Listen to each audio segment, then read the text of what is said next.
លើលោកនេះគ្មានប្រទេសណាដែលចាយលុយទិញអាវុធដោយសារពួកគេស្រឡាញ់សង្គ្រាមទេពួកគេទិញព្រោះដឹងថាមានតែយើងខ្លាំងទេដែលអាចឲ្យគេកោតក្រែងឬញញើតបើយើងទន់ខ្សោយអ្នកខ្លះអាណិតយើងអ្នកខ្លះជួយយើងហើយអ្នកមួយចំនួនទៀតអាចមើលងាយយើងមានតែយើងខ្លាំងទៅគេខ្លាចខ្លាំងទាំងសភាវុធឆន្ទៈនយោបាយសេដ្ឋកិច្ចនិងសាមគ្គីភាពហើយខ្លាំងទាំងជាតិសហគមន៍និងបុគ្គលម្នាក់ៗ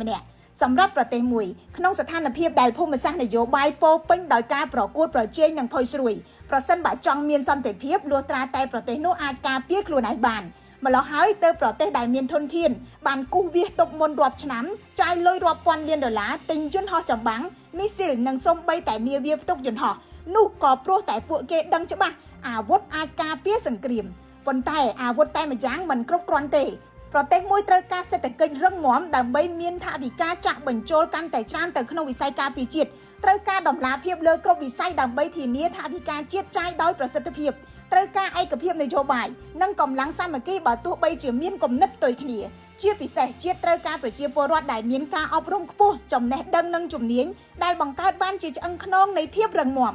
គោលការណ៍ដូចគ្នានេះអនុវត្តចំពោះសហគមន៍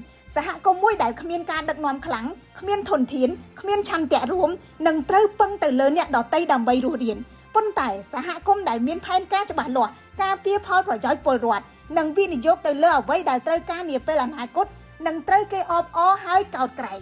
ចំពោះបុគ្គលម្នាក់ៗវិញមនុស្សដែលគ្មានទំនុកចិត្តគ្មានជំនាញនិងគ្មានមធ្យោបាយដើម្បីក្រោកឈរឡើងវិញជារឿយៗត្រូវបានគេមើលរំលងប៉ុន្តែបុគ្គលដែលបន្តពង្រីកចំណេះពង្រឹងវិន័យនិងកសាងភាពក្លាហាននិងទទួលបានការផ្ដល់តម្លៃ